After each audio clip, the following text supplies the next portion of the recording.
అందరికీ నమస్కారం. Welcome to Indian current affairs podcast channel. ఈరోజు మనం ఈ వీక్ సంబంధించిన కరెంట్ అఫైర్స్ గురించి ముఖ్యమైన ఇంపార్టెంట్ ఎంసీక్యూస్ని చూద్దాం. ఫస్ట్ క్వశ్చన్, గోటిపువ్వకు సంబంధించి క్రింది వాటిలో సరైనది ఏది? గోటిపువ్వ నృత్యం సాంప్రదాయక పద్ధతిగా చిన్నపిల్లలు చేస్తారు. భారతదేశంలోని గోటిపువ్వ నృత్యం ప్రధానంగా ఒడిశాలో ప్రదర్శించబడుతుంది. గోటిపువ్వ నృత్యకారులు సాంప్రదాయకంగా స్త్రీల దుస్తులు ధరిస్తారు. గోటిపువ్వ నృత్యంలో ఉపయోగించే ప్రాథమిక పర్కషన్ వాయిద్యం మరదాల. సో ఈ స్టేట్మెంట్లో ఏది కరెక్ట్? గోటిపువ్వ డ్యాన్స్ గురించి అంటే అన్ని స్టేట్మెంట్ కూడా కరెక్ట్. సో దీంట్లో చిన్నపిల్లలు అంటే అబ్బాయిలు అమ్మాయిలు వేషం వేసి డ్యాన్స్ వేస్తారనమాట. ఇది ఎక్కువగా ఒరిస్సాలో ప్రదర్శించబడుతుంది. సో దీంట్లో వాయించే డ్రమ్ములు ఏమంటే మరదాల డ్రమ్ములు. సో మన నెక్స్ట్ చూసామంటే సో గోటిపువ్వ డ్యాన్స్ అనేది ఈ విధంగా పర్ఫార్మెన్స్ ఉంటుంది. నెక్స్ట్ క్వశ్చన్, మంకీ పాక్స్ సంబంధించి క్రింది ప్రకటనను పరిగణించండి. ఫస్ట్ వన్, కోవిడ్-19 మహమ్మారి ప్రారంభ రోజుల్లో ఆ విధంగా కాకుండా ఎంపాక్స్ కోసం వ్యాక్సిన్లు మరియు చికిత్సలు అందుబాటులో ఉన్నాయి. సెకండ్ స్టేట్మెంట్, ప్రస్తుతానికి ఎంపాక్స్ కేసులు ఎక్కువగా ఆఫ్రికాలో ఉన్నాయి మరియు 96% కేసులు మరణాలు కాంగోలో ఉన్నాయి. ఎంపాక్స్ కరోనా వైరస్ వల్లే కాకుండా చాలా నెమ్మదిగా వ్యాపిస్తుంది. సో దీంట్లో ఏది correct? So first statement correct, third statement correct, second statement also correct. So all the statements are correct. So mpox అనేది చాలా నెమ్మదిగా వ్యాపిస్తుంది అనమాట. ఎందుకంటే ఇది డైరెక్ట్ కాంటాక్ట్ ద్వారా వ్యాపిస్తుంది. ఇది ఎయిర్బోర్న్ డిసీజ్ కాదు కదా కోవిడ్-19 లాగా. సో అందువల్ల ఇది నెమ్మదిగా వ్యాపిస్తుంది అనమాట. సో ఇప్పుడు ప్రస్తుతానికి అయితే ఇది ఎక్కువ ఆఫ్రికాలో ఉంది. అందులో కూడా ముఖ్యంగా కాంగోలో ఎక్కువగా ఉంది దీని తీవ్రత.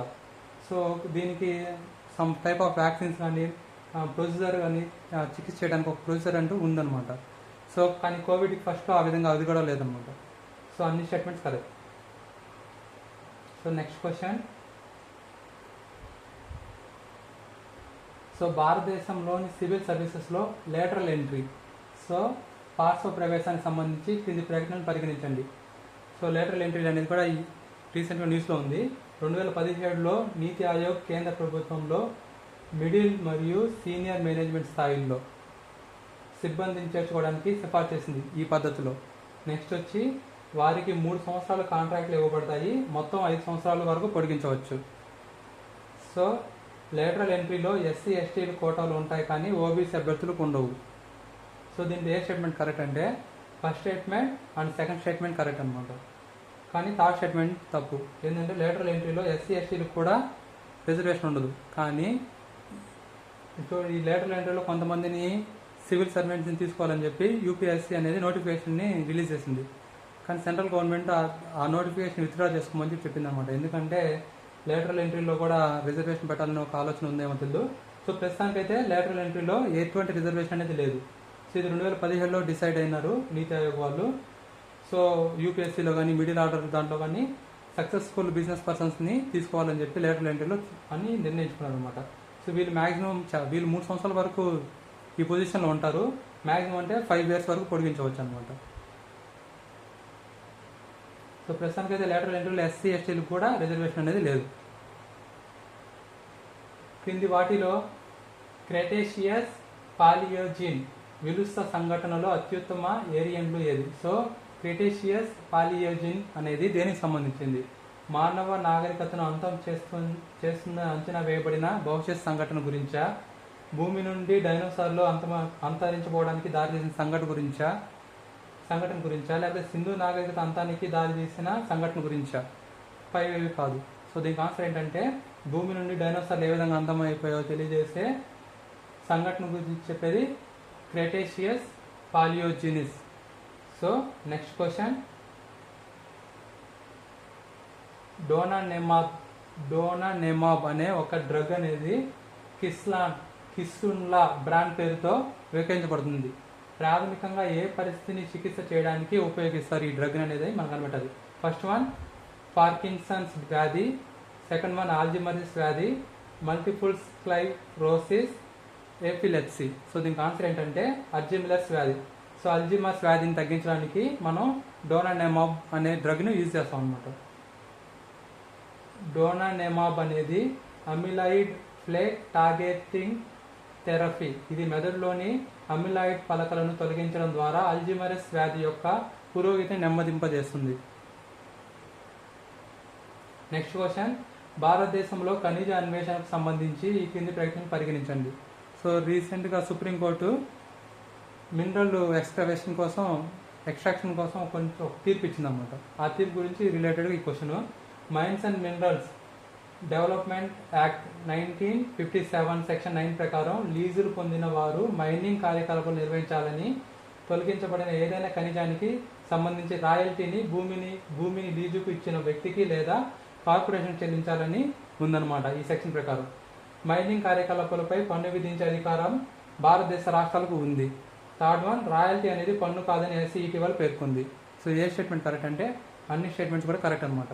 సో సుప్రీంకోర్టు ఏం చెప్పిందంటే రాయల్టీ ఒకటి చెల్లిస్తే సరిపోదు, ఆ కంపెనీలు ఏవైతే మైనింగ్ చేస్తున్నాయి ఆ కంపెనీలు రాయల్టీతో పాటు ఆ రాష్ట్రానికి ట్యాక్స్ వేసే అధికారం కూడా ఉంటుంది అని చెప్పి సుప్రీంకోర్టు ధర్మస్థానం చెప్పింది అనమాట. సో అన్ని statements correct. Next question, international union for conservation of nature కి సంబంధించి క్రింది ప్రకటనను పరిగణించింది. ఐయుసిఎన్ గురించి.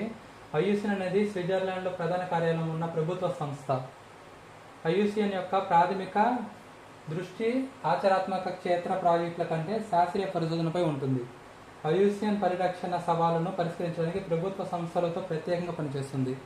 సో దీనికి ఆన్సర్ ఏంటంటే కరెక్ట్ ఆన్సర్ ఇది. ఈ second statement correct. First statement అనేది ఇది ప్రభుత్వ సంస్థ కాదు, ఇది యునైటెడ్ నేషన్స్ సంబంధించింది. సో ఇది ఒక ప్రత్యేకమైన సంస్థ, ఏ ప్రభుత్వం కింద ఇది పనిచేయదు అనమాట. నెక్స్ట్ ఏంటంటే ఇది ప్రత్యేకంగా నాట్ ఓన్లీ ప్రభుత్వ సంస్థలతోనే కాదు ప్రైవేట్ వాళ్ళతో కూడా ఇది పనిచేస్తుంది అనమాట. సో కాబట్టి third statement first statement wrong, second statement correct. So ఎందుకంటే ప్రాథమికంగా దృష్టి ఆచరణాత్మక క్షేత్ర ప్రాజెక్టుల కంటే శాస్త్రీయ పరిశోధనపై దీన్ని ఎక్కువగా దృష్టి పెడుతుంది అన్నమాట ఐయుసిఎన్ అనేది. సో ఫీల్డ్ లెవెల్ కన్నా కూడా సో శాస్త్రీయంగా పరిశోధనపై ఎక్కువగా దృష్టి పెడుతుంది. సో ఐయుసిఎన్ అనేది ఒక లాభాపేక్ష లేని సంస్థ. కాబట్టి స్టేట్మెంట్ 1 and 3 తప్పు. ఐయుసిఎన్ కేవలం ప్రభుత్వ ఏజెన్సీలే కాకుండా విభిన్న శ్రేణి వాటాదారులతో సహకరిస్తుంది అనమాట. ఐయుసిఎన్ ఉత్తమ అభ్యాసాలు మరియు విధానాలను అభివృద్ధి చేయడానికి పనిచేస్తుంది. ఇది సమర్థవంతమైన పరిరక్షణను ఎనేబుల్ చేస్తుంది మరియు సైట్లు